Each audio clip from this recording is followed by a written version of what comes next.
All right. So I am live on this live stream. I don't think they can see you, E. Let me see if. Okay, there we go. Oh, you go. Hey.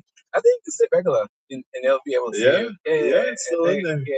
How many we got? We got some viewers on right Nah, we ain't got no views.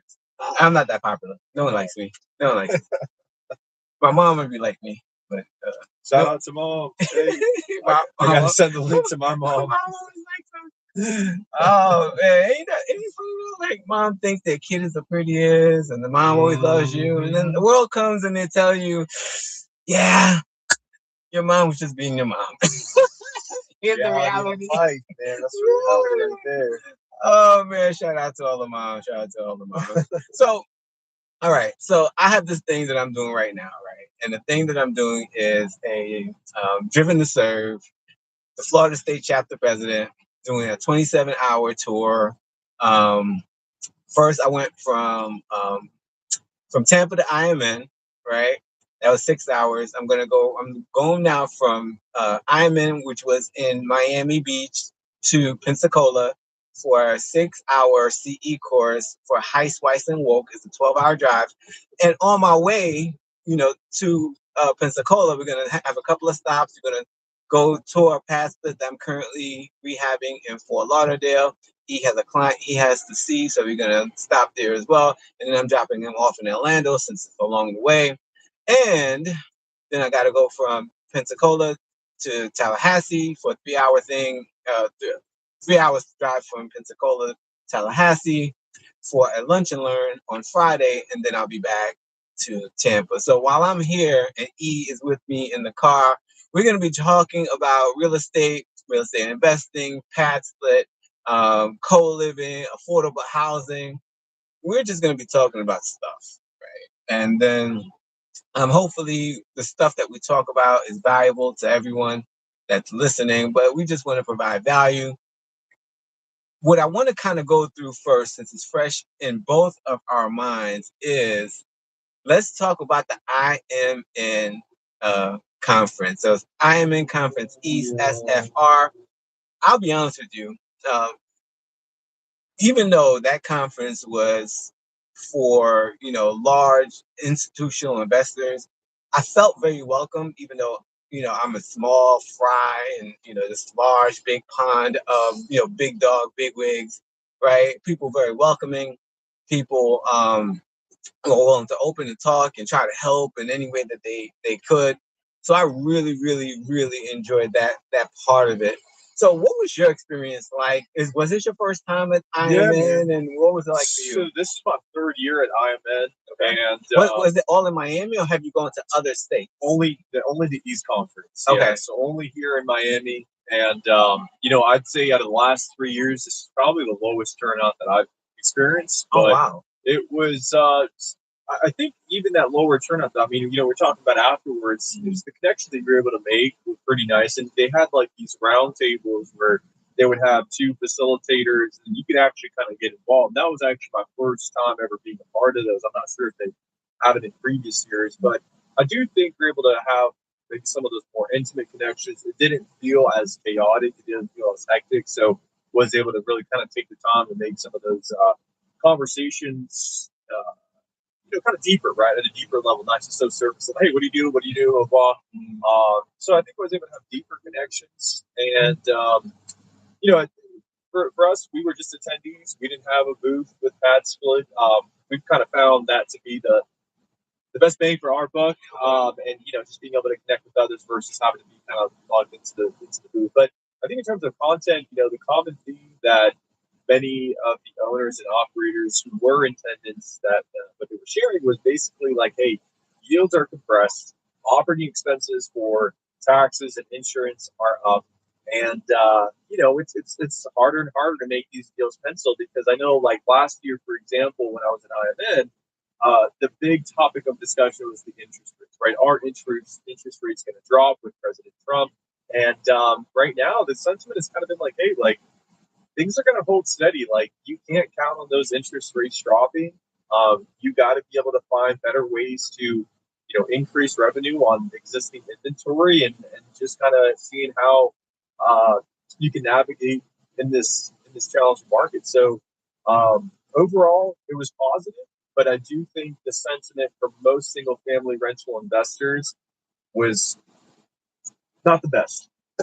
So let me ask you this question, right? And one thing we got to keep in mind is when we are talking to a large audience, most of them are not going to know what the hell we're talking about. So when you say yields are compressed, what does that mean to the ABC investor, the investor that's just learning, doesn't know anything? Sure. Like, what does that mean? Yeah, I mean, really, like, it's looking at potential return on that asset and what is it going to be producing. So that's really what I'm referring to in yield, and looking at the gross revenue minus operating expenses, and then we can calculate the yield on that. It's based on the value of the asset. So the problem right now is that asset values, have reached such high points that if you're acquiring at that price point, the income that asset is producing, it just may not be worthwhile for an investment. You might be better off just sticking it in the market and capturing the return there in the yield in the equity market. And so for the everyday investor who's maybe using it as a retirement vehicle, the single family rental asset class isn't what it used to be. And could you produce a return? Yeah, I mean, I think it could still be positive, but it's maybe a couple $100, $100 net cash flow or something like that. It's just it may not be worth the potential risk and the downside to it, because who knows? Maybe insurance rates continue to go up, taxes continue to go up, and that little bit of margin that you had in cash flow, it gets wiped out. Yeah, so I've always said that real estate is the greatest or the best storage of wealth. But the other points that you're talking about is definitely important as well, right? And when you say the cost of the asset keeps going up, what he actually is saying is that the price for a house, right, the offer price or the asking price that people want for their properties continue to go up, right? And and when you have a situation in the market where interest rates are, well, interest rates were lower, right? And people saw the price of the homes going high. After the interest rates switched and went higher, people didn't adjust to reduce their rates so that, or to reduce the price to match the fact that there was a change in the market. And so people want you to buy a property that was valued probably 10 to 20% more at the lower interest rate, but they want you to pay that at the higher interest rate, right?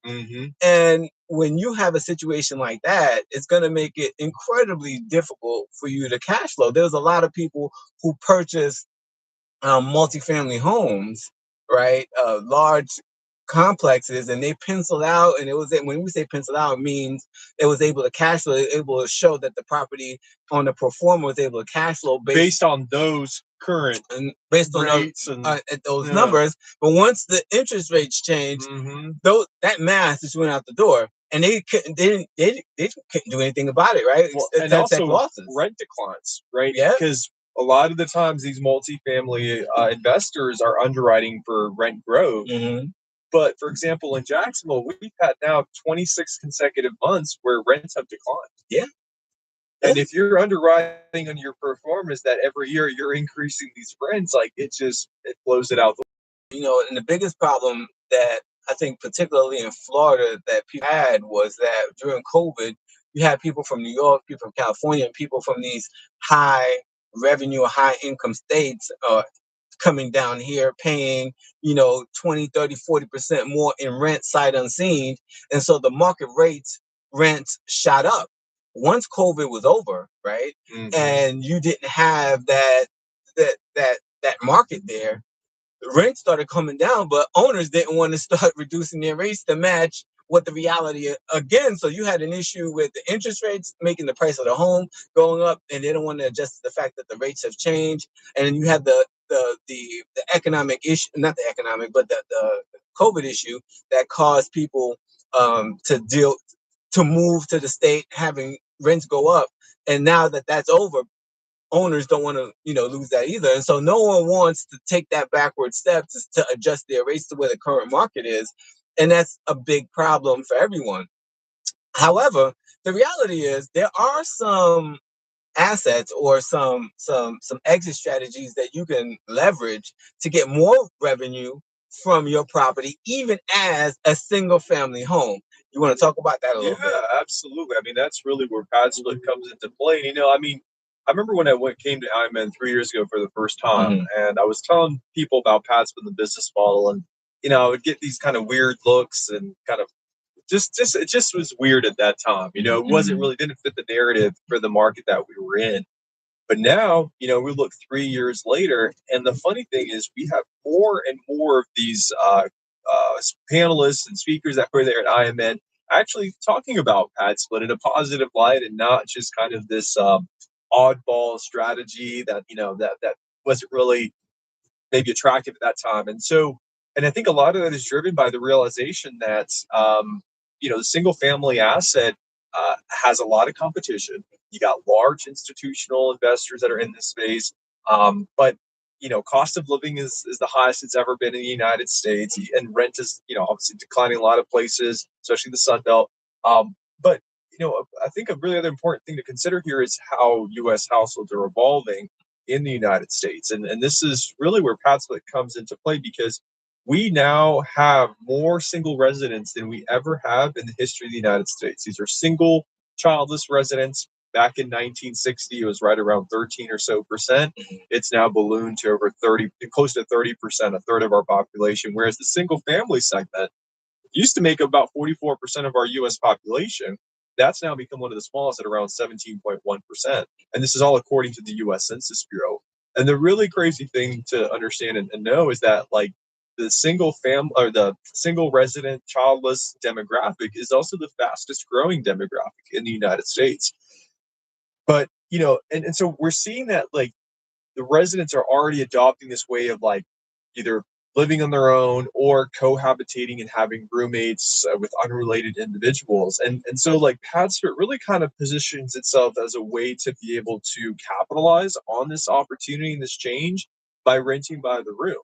And so rather than renting out the entire single family home as a single property on one lease, with PadSplit, you're going to have individual residents, each with their own agreement, renting the room that comes fully furnished with utilities and Wi-Fi included. So it really kind of simplifies it for the residents as well, and only having one weekly bill that they have to pay.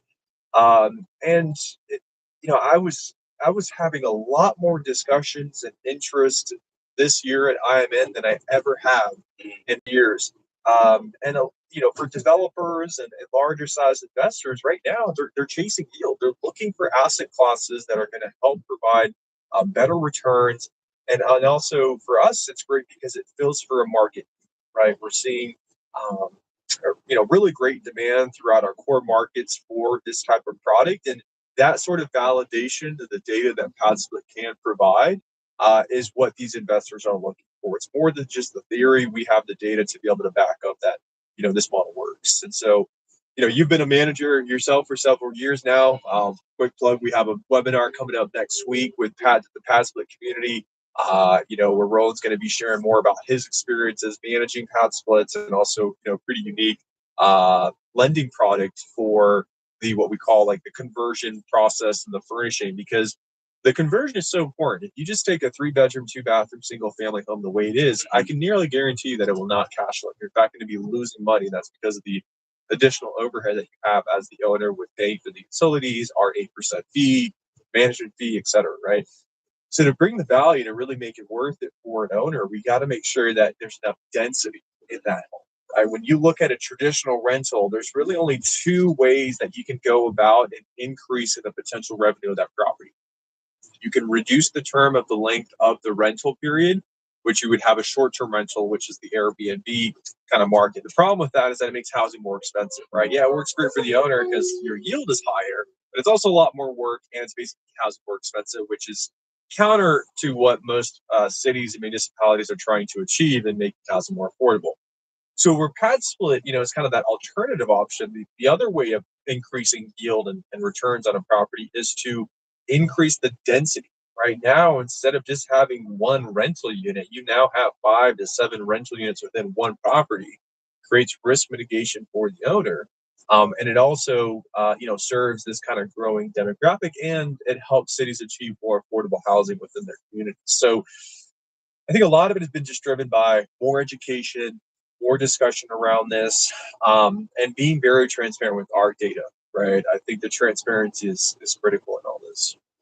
Yeah, and so I don't want to. I don't want this conversation to just be about that. I want to talk about the overall experience. I know we talked about the crowd size being smaller. Yeah. One of the things I want to talk about, and because I like to eat, um, the food there was pretty good. Like I went to the conference in New Orleans, right? And I told people at this conference that I went to in New Orleans, was like, listen, whenever I go to a city that is known for good food, I have to gain at least 10 pounds or I didn't do my job.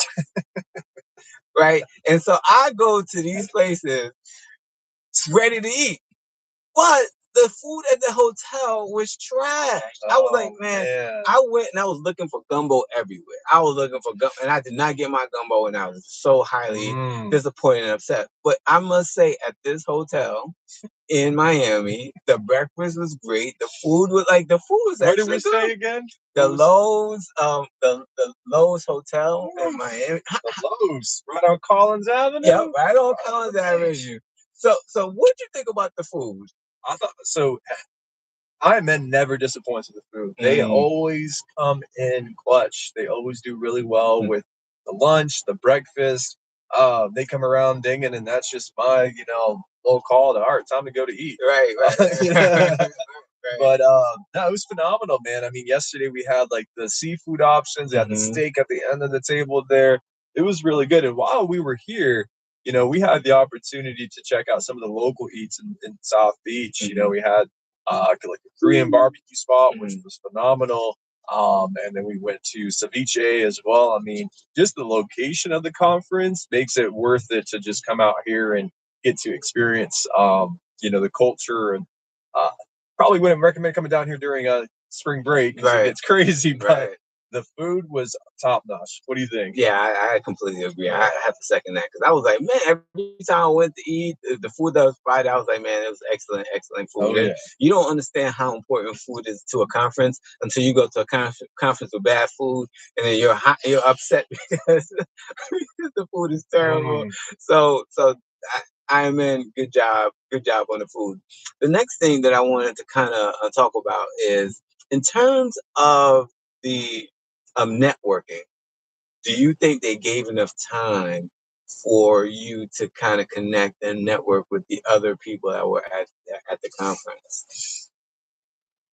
That's one of the biggest challenges I think that with IMN that I've seen every year is you have so much content and so many people there and so many vendors that I think it's difficult for them to kind of create that organic networking effect because there's all these different. I mean, there's like 3 different ballrooms where they're having different talks and seminars, and like you really got to go in with the game plan on like, all right, which ones are gonna go hit. Where I found it to be the best is like go to one of these panelist events that like resonates with you the most. Maybe there's a specific panelist that you want to connect with, and you can kind of get to hear their perspective and then be able to connect with them, kind of catch them on their way out, chat with them, exchange contact info. I think it's kind of hard to, create that sort of connection that would work like best for you and your business, right? Because we all have different needs, right? Maybe some people need lenders, some people need that. And I think the only way you can really do that is by kind of having like these breakout groups for specific kind of like owners and operators and lenders and investors to, network after the actual discussion and kind of talk about it. But I will say, if you do plan on coming to IMN, plan, prepare, have a strategy in place, be old school, bring the paper business cards. Don't be just blinking away and doing all that popple and whatever. Just bring the cards. I can't tell you how many people just, appreciate having that physical card that you can then kind of refer back to once you're back in there. But it's also it's pretty hard juggling the standard day-to-day stuff that we have to do and still being present and in the moment for the event. I mean, did you catch yourself kind of just having to break off a little bit to kind of handle like work-related things? Because it's Monday through Wednesday, and Mondays, I mean, for me at least, I don't know about you, Roland, but Mondays it's like getting hit with the train. Yeah, so I did have to leave the sessions quite a bit to answer phone calls. I did have to leave sessions to go back to the room and do some work. I had a meeting. As a matter of fact, Adam, you're Adam. Um, actually, it was Jack that reached out to me when they were at the property managers networking um, session that they had.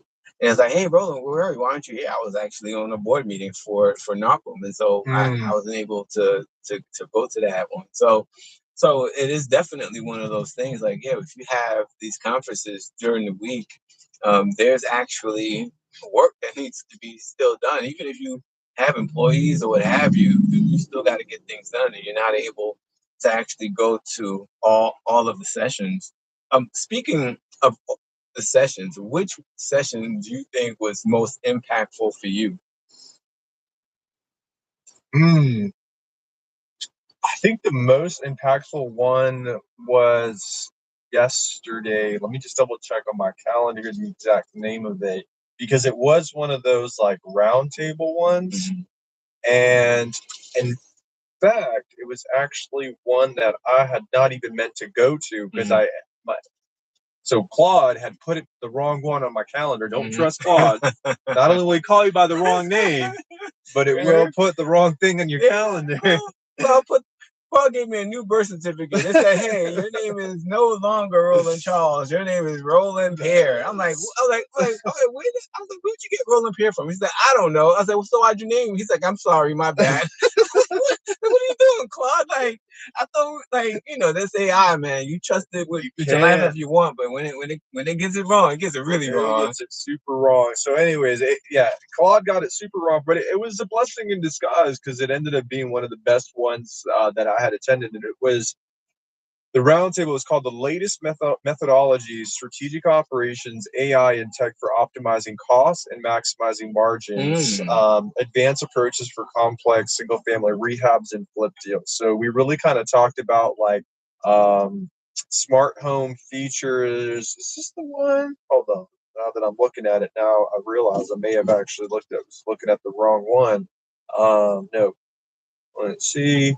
So actually, it was 1,000 rentals in today's political climate. Should you accelerate growth before new rules hit or focus on NOI? So it was an interactive session that we had, and it was just really good. I mean, we talked about, like we talked about earlier, how expenses have reached record highs for insurance, labor, taxes. Like everything is just kind of going through the roof, and so even though it was kind of focused more like institutional because it's looking at like 1,000 plus rentals and the risk that these types of owners are facing, right? A lot of the same challenges that they're facing are going to be the challenges that everyday investors are going to be facing as well. And they were talking more about some AI driven strategies. There was a discussion around Elise AI, which was like this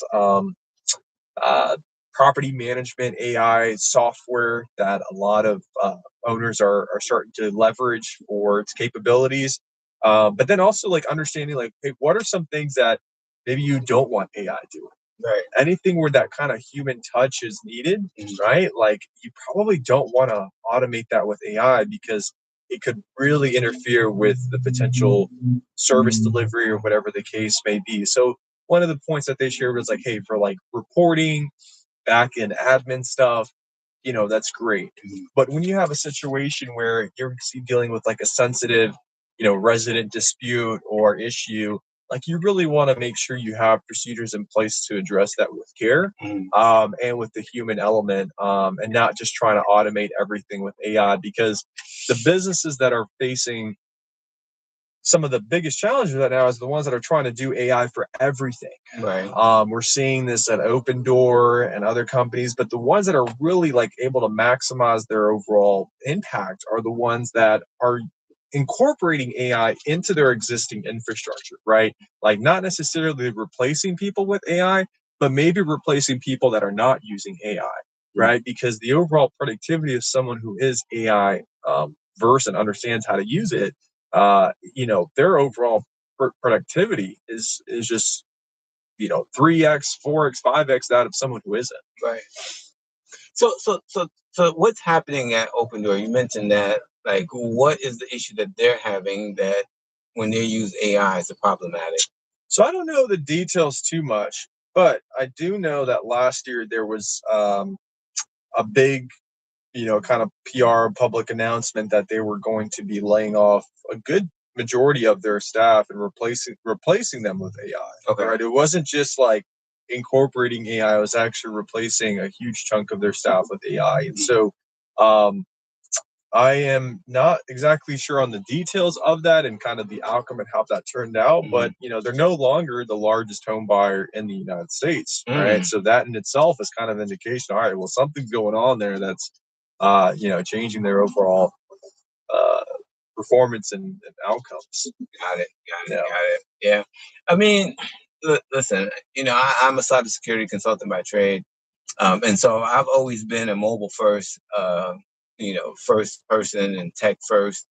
And so I've always leveraged technology, but I've always um, been very cautious about what I let technology do, right? Because for a human to execute on something, they move at your speed. So you can buttress or buffer or manage a human's mistakes a lot easier than you can manage a computer that processes things in milliseconds, right? Because they can do so much more in a minute than you can do in an hour of processing time.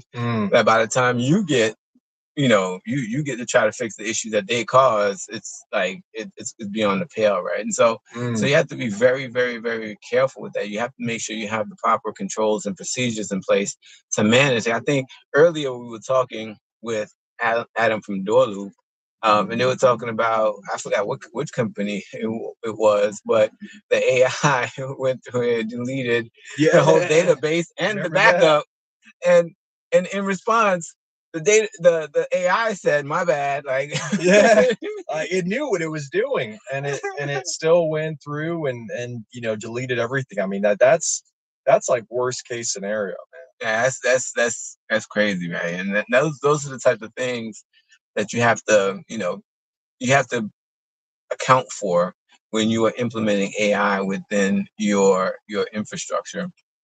So, so I mean, let's talk about affordable housing a bit, right? Because I know, particularly in Jacksonville, where you live, um, you know, PadSplit in particular is doing a lot of work with the city and housing authorities to kind of, you know, show the well. I don't think you have to show the need. I think everyone understands. Whenever you're in a big city, um, affordable housing is just one of those things that comes with the territory. What are some of the things that you're trying to do out in Jacksonville to help with affordable housing, or trying to be the change agent to help reduce the impact of affordable housing on people?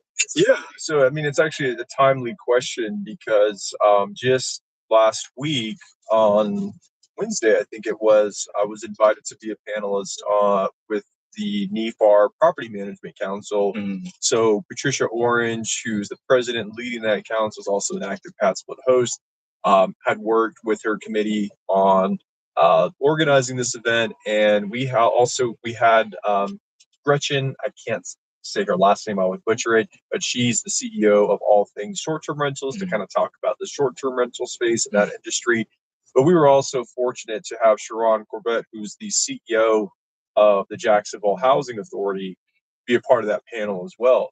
And so it was a really great opportunity to be able to connect with property managers and realtors in the Jacksonville area, and also just learn a little bit more about like what our um, uh, local city housing authority is focusing in on.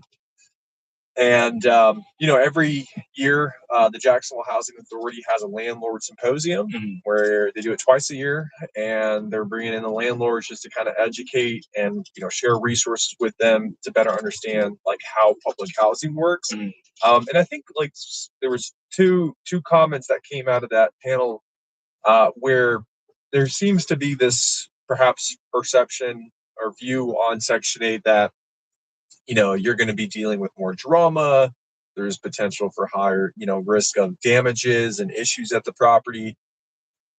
And, Sharon did a really great job of just explaining, like, hey, like, look, you at the end of the day, or your property manager, are still responsible for the outcomes. Like, we can build out the policy and the program, but, if you're not having routine inspections scheduled, if you're not having someone kind of at least drive by the property, take a look at it, you're not doing the things that you need to do as an owner or property manager, you can't just go be quick to blame that Section 8 doesn't work or Section 8 is causing these problems. Like, it does take a little more understanding of that program and the work that's involved with it, but it could also be very rewarding, right? So I know, at least through my interaction in that discussion, the Jacksonville Housing Authority is looking to build more supply, really focusing on the families, the single parents, single moms, that are, in need of affordable housing, and providing a subsidized public solution for that. So I think what we're seeing in Jacksonville, with like the inflow of institutional capital that's coming in for the big projects like Gateway Jacks and the downtown and all that's happening there, there's going to be even more and more need for affordable housing. And we can't assume and think that the government and the local city is going to be able to handle all that. Like, it's just far too big of a problem already. There's a 50,000 unit shortage for affordable housing in Jacksonville already, and that number is not going down. Right. So, where PadSplit kind of fits in is like more in the private sector, the private market, those single residents, and the public sector is focusing on the families and the single parents, where that might be a better solution to affordable housing. So I think there's a lot of opportunity for affordable housing in Jacksonville, and it's only going to continue to grow as the city grows. So how about into Tampa? I'm curious, like, what's been your experience in that side of Florida? Yeah, so we do. I do a lot of work with the Tampa Housing Authority. I actually teach a class quarterly at the Tampa Housing Authority, providing education to landlords on how to manage their properties in a way that gets them a better result. And the reality is this: I mean, the Jacksonville CEO hit it nail on the head. You have to manage your property. I tell people this all the time. You can have good Section 8 tenants. You can have bad Section 8 tenants. You can have good long-term tenants or market rate tenants. You can have bad market rate tenants. It's really based on your it's really based on how you manage your property. I tell people this too, and I wrote it in a book that I have, Rental Property Investment Zen Master. The best way to keep a bad tenant out is to not let them in, right? And so if you don't have the proper screening and you don't take the time to vet the tenants in your property, it doesn't matter. It doesn't matter whether you're renting out $1 million home or whether you're renting out $1 million home or not. You are going to have a bad experience with a tenant if you do not take the time to screen your tenants, right? And then that's so true. Yeah, and so the government is not it's not going to be the one that's going to make sure that the Section 8 tenants do everything they need to do. And in addition to that, right, like Section 8 does inspection reports, which is great, right? But their inspections is for one thing. Like, your inspection should not supersede, right? Because they do have um, rights, right? But inspections should definitely happen more so than, because they have inspections once a year. I typically have an inspection on my properties 2 additional times. And so before there's any issues that they can even find or identify, I've already identified them. And I think one of the misconceptions or misnomers that people get is they think, oh, if the tenant damages the property, then you, as the property manager, have to pay to get that property repaired. That is true if you wait for Section 8 to find that hole in the wall and then they think that it was caused by something that you did or it wasn't caused by a tenant. But if you find that on an inspection that there's a hole in the wall, and then you tell the tenant they need to fix it, and the tenant doesn't fix it, you can do a 7-day notice to cure. And if they don't fix that issue, you send that off to the housing authority. The housing authority will have to act, because once you go down that path of a 7-day notice to cure and they don't, the next step is starting the eviction process, right? And if you evict that tenant, or if you threaten to evict that tenant, and that letter goes to the housing authority, the next thing the housing authority will do, the housing authority will tell that tenant, hey, if you get evicted, you'll be kicked off our program. Yeah. Right? Permanently banned. Right? Right? So you have to take the necessary steps to to um to manage your properties, right? You have to understand what rights you have. Now, another thing, there's a misconception, and it's not necessarily a misconception, that the agreement that you have with your housing authority through for Section 8 or any type of housing program does supersede between the two. Because if you do have, will bulldoze you, fine, right? But if you have a lease created by an attorney, right, and you make sure that there is no conflict between the two, right, you'll be fine, right? Because you can't hold your tenants accountable. It's not that the tenants move in and they can do whatever they want and then you have to pay for it. That's not the way it works, right? And that misconception, I think, needs to die. But the only way that's going to die is if real estate agents, property managers, and landlords who actually take the time to to to um to manage their properties in the right way show that, hey, that's not the way it works. And I think the housing authority has the thing with the housing authorities, um they don't want to give landlords legal advice because they don't want the liability. Yeah. Which is completely understandable.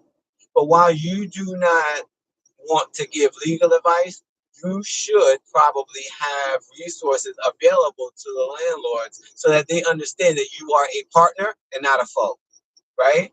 Because even though you're providing, it is your, I mean, as the housing authority, when you have a tenant that's being placed at a house, it is your client, but it's our client as well, right?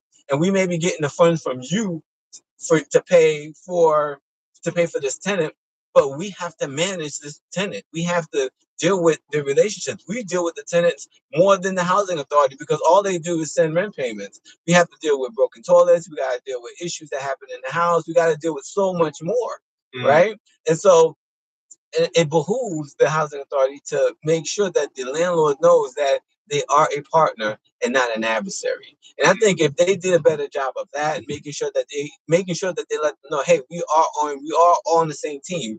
We both want to provide safe and affordable housing for this tenant, but this tenant can't run all over you. Yeah, because it doesn't help anybody. I think you really made a great point there, and they're just viewing it more as a partnership than just like handing it off to the housing authority and hoping they're going to do everything and find the right person. Everything's going to be perfect. Like you both know that it's just not the case, and we actually often see that happen even with PadSplit. Like sometimes those who are not too familiar with the platform, how it works, they come on just thinking like, oh, well, PadSplit's really going to handle it all, and they're going to be there and just take care of everything. And it's not the case. Like it is truly a partnership. We're in this together. We have to work on this together.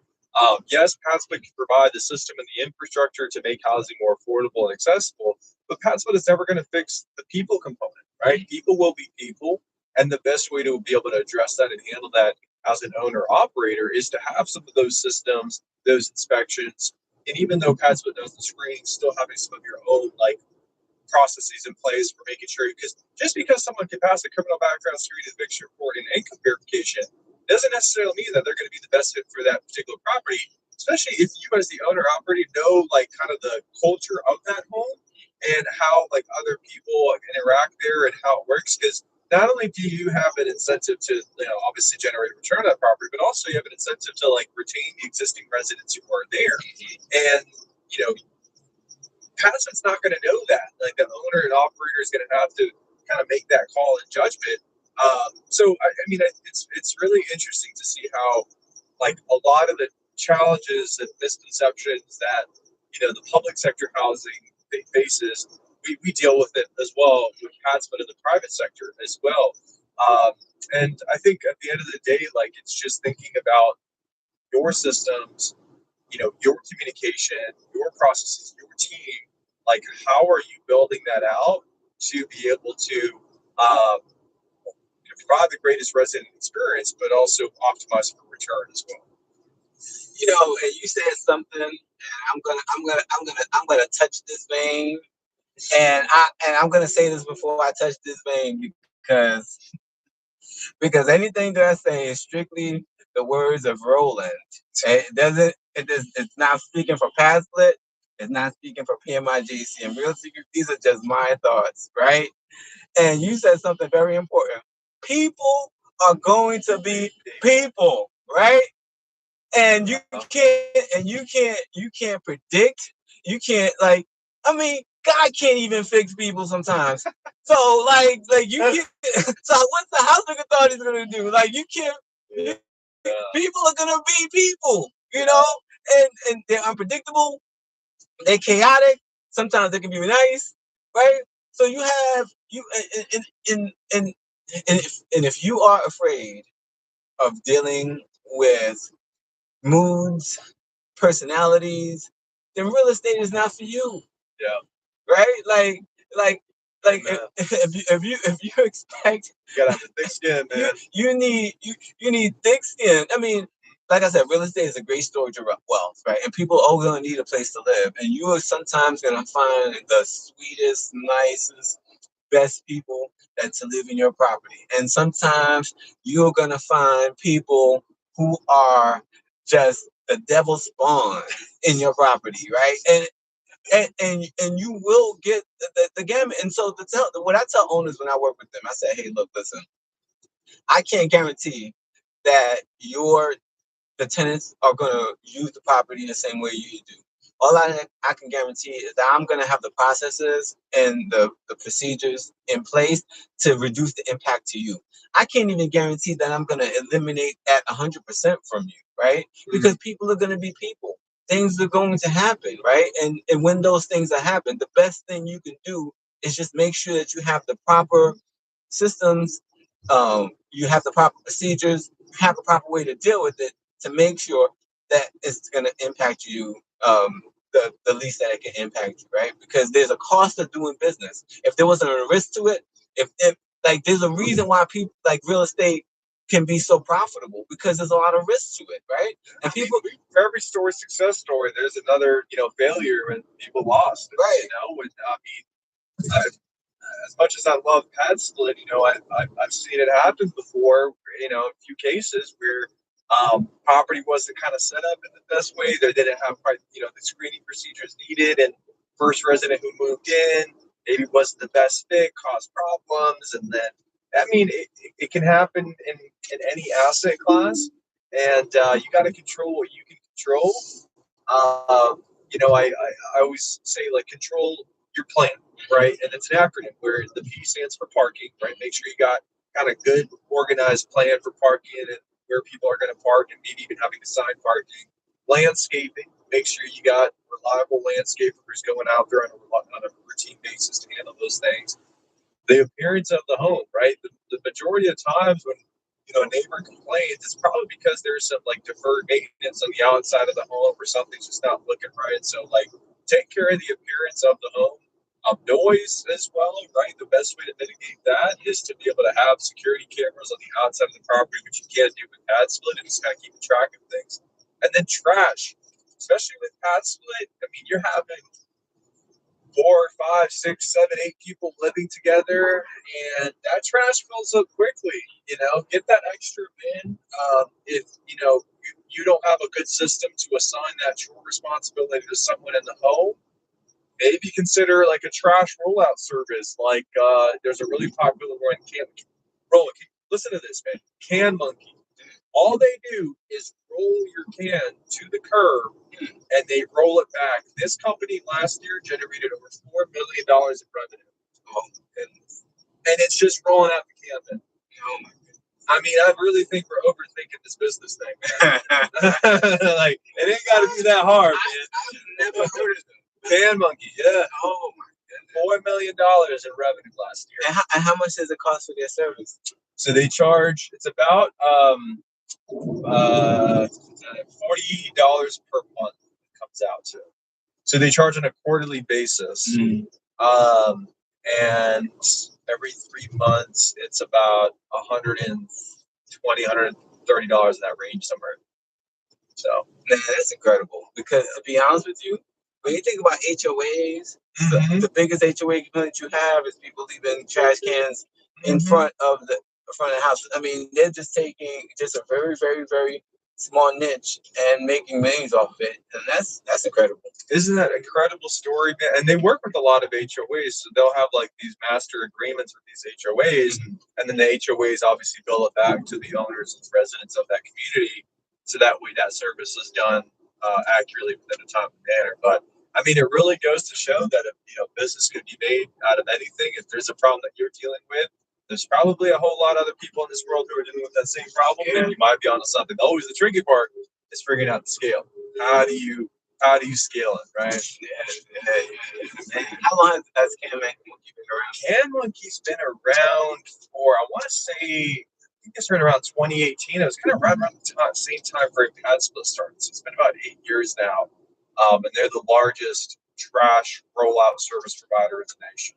I actually personally use them because the issue I was having at my PadSplit property was that I had this like 50-foot long driveway, and people just weren't rolling it out. It was overflowing, and I was nervous that my neighbor was going to complain. So I told everyone, hey, since we can't come to an agreement on who's going to roll this out, I'm going to get this service. Just understand that this is going to now increase the dues revenue. That wasn't about a lot, right? Because I got 6 rooms and maybe a couple bucks per week. But they were happy with it. They were like, hey, I don't mind paying for that as long as I don't have to worry about taking up the trash. So that's kind of like goes back to the point of like control. You can control. Like if you're having this ongoing problem with trash, don't just get mad at the residents for them not doing it. Think about like what solutions can you create for your residents that will then drive better outcomes, and make sure that the numbers work and it's not putting you in a position where you can be losing money. But for such a little small item like that, and then what I did was, since I started doing that, I would put in my PadSplit list that, hey, trash valet services included. This is a nice little room in it. Don't just do it and don't advertise it. That's another issue. I see owners who are doing the monthly cleans, but they don't put it in their listing. How do you expect someone to know that you're going to offer that service if you're not putting it out there to the world? When you say monthly cleans, you mean monthly cleans of the just the common area. But not the rooms. Okay. No way. That's their responsibility. But the common area, I mean, look, I've had roommates. I don't know, Roland, if you've ever had roommates. You have? Okay. So, nobody really wants to clean because you always think it's someone else's, mess that you're cleaning up after. Right. And if I, as an owner, can give them a monthly clean, I don't mind that. It costs me about $70 per month to do that. And it means that they don't have to bicker and fight about who's going to clean what. And it gets another set of eyes on the property, too. So what do you think about having an additional service that the tenants pay for to have their own room cleaned? I tried that. Okay. So when I started this monthly cleaning service of the shirts, I mean, I've been doing it since I went live with my PadSplit, because the number one complaint that residents have when they move into a PadSplit is cleanliness. Right. And so the best way for me to mitigate that is just put it on autopilot. I use a service called Turno, schedules it automatically, pays them automatically. It's fantastic. So what is Turno before we? Yeah, so Turno is the nation's leading cleaning management platform, but what's also cool is it's also a cleaning cleaner marketplace. They have 67,000 cleaners worldwide that are in their network, and so you can put out a bid for a project. Let's say you have a specific property that you want monthly cleans on, and then their cleaners are all in the area going to get an alert, and they can bid on that project. And you're going to have a full view of all the bids for that project, of what price point, reviews and ratings from other hosts that they've worked with. And then you can communicate directly with the cleaners, and you can pick which one you want to hire.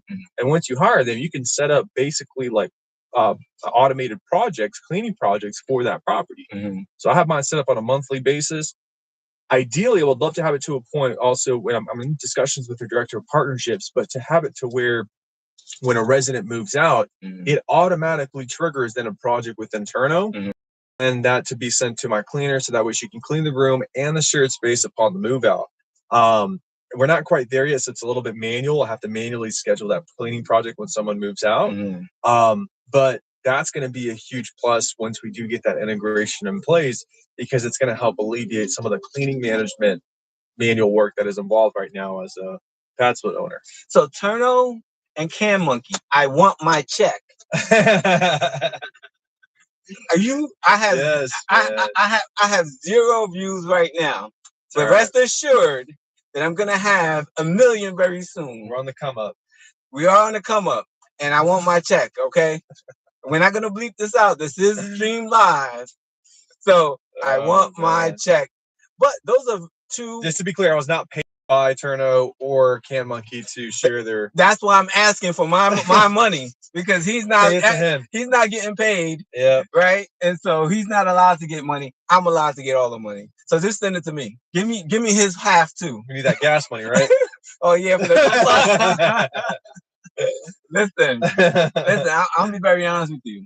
I haven't looked at gas prices since I got my Tesla, for good reason, because gas prices go up, gas prices go down, and it doesn't affect me at all. So that's one thing. So the one downside with Tesla is it does take a little bit longer than you would spend at a gas station to pump. I mean, so maybe it takes 10 minutes to pump gas. If you go to a gas station with a Tesla, it typically takes around 30 minutes for you to charge it to. It was only about 20 minutes. Yeah, but we didn't charge it, all the way. We charged it enough, because what Tesla does, its algorithm gives you enough charge for you to get to wherever you put in the map to the next location, right? And then you can set it, like right now we're scheduled to get at our last location with 9%, right? If I change that, then it'll probably put a stop at a Tesla charging station so that we can meet it at the. A pretty damn smart car, yeah. Right, and so it does all that for you. It does all the calculations, so you ain't gotta worry about it. Interesting. Yeah, so I haven't looked at gas prices or thought about it since then. But I want to go back to the two companies you mentioned. Turno. Now, is Turno and Can Monkey, are they on the PadSplit platform? What do you mean, like on the vendor network? Right. Oh, we're working on Turno, and Can Monkey wouldn't really fit into any of the vendors that we have in our vendor network. They're not technically a cleaning vendor. They're not a GC for sure. They're not a property manager, so we don't really have a bucket that we can put them in. Waste management? Yeah, I guess so. You know what? That's a good note. I'll have to send it to Jack. Right? So, PadSplit, send me my check. Money's growing. For me giving you great advice. Solid. Consulting me. I want Oh man. But those two companies I definitely will look into, because it definitely will make managing PadSplits a lot easier. You really don't realize those types of challenges until you start experiencing them. And the reality is true, right? Because, when I was in college, I had roommates, of course. And no one was. So, funny story. And I'm going to digress here a little bit again. So I'm going to preface it again by saying this is just my views. This is Roland speaking. It's not speaking for anybody else in any company, right? So when I was in college, I lived with 5 dudes, right? So we lived in a suite, right? And so what do you think 5 dudes in college, 18, 17, 16, 21, our rooms look this look crazy, right? So the shower never got cleaned, right? Oy. So I had a girl that liked me a lot, right? And she's like, "Oh, I want to take a shower." I was like, "I don't know what to tell you." So she went and she cleaned the shower. I was like, so I get it. Like, people just don't like cleaning, like, especially guys, but people don't like cleaning after other people's mess, right? Oh, not at all. Right, and so yeah. And so having a company like this cleaning vendor definitely makes it a lot easier to coordinate. Because to me, having to go out and find a cleaning vendor each time a cleaning needs to get done is a pain. And usually what will happen is you'll get to a point where you have like 1 or 2 super reliable, and they just kind of become your go-to, and they know how to use the Turno platform. What I really like is, like, they can actually put like photos of when they complete it, and they can tag it to the project so you can see what it looked like. I think it's really important just to kind of find the right cleaner that fits best within your team. I remember at one point, I had like 3 cleaners, and now I'm just kind of down to 1 that's my best, most reliable one. So what's the cost of that? So that's the thing. Like, the cleaners were going to bid on the project, and then Turno has a 2-sided fee. So I want to say it's like 5% for the host and then 5% for the cleaner as well that they take. Right, but what I'm saying is for you as the owner, like what is your expense for this work at this property? Like what on average, how much do you pay for a turnover clean? How much you pay for it's $70 for a common area clean, and then for every additional room that needs to be cleaned, it's an extra $20. And so, kind of going back to your earlier point about like offering that service to where maybe they can get their room clean, I tried it. I offered it to them. I only marked it up by $5 because no, she charged me extra 15. So it's $75 for the shared space and then $15 for every room. And then I try to charge an extra $20, just a little $5 margin there. So I said, hey, if anyone wants a room clean, it's $20. Let me know if you're interested. Never in like the 6 months where I was sending that message had anyone taken the offer. Most people don't mind cleaning their own space when they're the only ones using it. Right. But when you ask them to clean the space that is used by everyone, I don't want to do that because this little Johnny be walking around with his shoes and got dirt on him, and I don't want to clean his mess and blah, blah, blah. Like, you just hear that all the time. So, like, I get it. I understand why probably someone wouldn't want that. But, yeah, it's just not, it doesn't seem really like a service that people are willing to pay extra for. Maybe the price is a little bit too high. Maybe if it would have knocked it down to the at cost at 15, would have made a difference. But I stopped doing that. Yeah. So, the next question is: you mentioned that it's extra $20 to clean the room when they go out to clean the common area. But what if the common area doesn't need to be cleaned and they just need to do a room turn? So what I'll usually do is I have this reoccurring monthly clean of the shared space that happens on the first Saturday of every month. It's a new month. Let's start fresh. Let's start clean for the weekend. But what I'll do is if I'm within 1 to 2 weeks of that clean, I'll actually cancel that one and then schedule the room clean and then also the shared space clean. And that way that shared space clean happens a little bit earlier in the month, but I'm saving the money on having to get another one going out in just a couple weeks. So I generally recommend also getting the shared space clean when you do a room clean, because when someone is new moving into the property, they're not if their room is clean. They got to walk through the kitchen, they got to walk through the dining room, they're going through the hallways. And if all that is dirty and it's not well taken care of and well maintained, that's just going to lead to a negative movement experience. I get that, but I guess my question is, right, if you have someone that moved out, let's say on Monday, someone moved out on Thursday after that, and then someone moved out on the following Tuesday after that, I'm not gonna wait until, right? So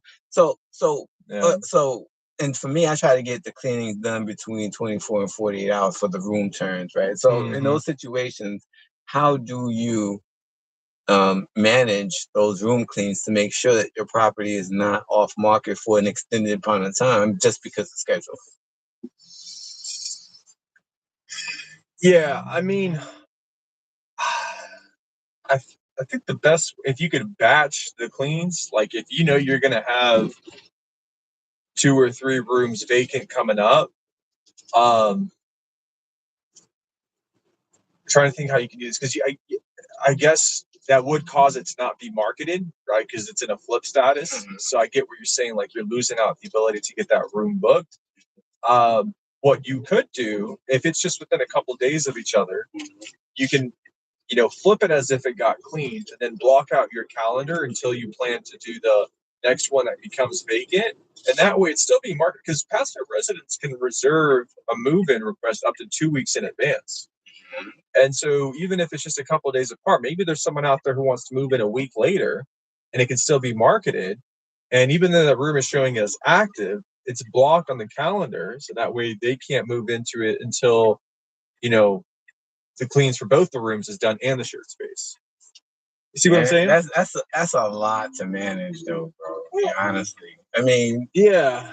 I mean, like, and I understand where we're trying to work around the system, But I guess the real question is, can I just contact Turno and say, send a cleaner on Monday, send a cleaner on Wednesday, send a cleaner on Friday? Yeah, you can go into Turno. It's just like a platform. You can go into Turno and schedule anytime you want. Okay, and so, but so if I just wanted to do a room turn without a common area clean, what's the difference in cost be? And that's something you'll work out with your cleaner. Right, you can just work out with your cleaner what that price will be. On average for you, for the property. If it's just the room, I mean, I'm still paying for their time and their gas. It's probably going to be like maybe about the equivalent of the room clean, about $60-$70. 67. Okay. Yeah. So the common area. So if they went to just clean just the room, right, just to do a room turn, it would be $60-$70, just like it would be for a shared space common area. Yeah. That's and to be honest with you, most owners would not be happy with that, and so I had a talk with a cleaner, a cleaning company, and I was like, well, how much should it cost to actually do a clean? And they were like, it said something like a dollar per minute, something like that, right? And when you think about what they're actually doing when they do a room turn, right? They're not, washing, bedding or anything like that, right? Or what they're really doing is they are, wiping down, sanitizing, vacuuming, right. And usually it takes them about 10 minutes, right? If that. Yep. So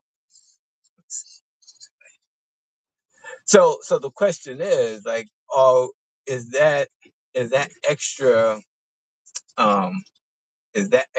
paying worth it, paying $70 for that? All right, so we're at our first stop. Is the owner guy? He's here. Okay. Yeah. Should I park, or what do you want me to do? Yeah, I say let's just park, and then I'll figure out exactly which one I'm to here. Park right here since it's open.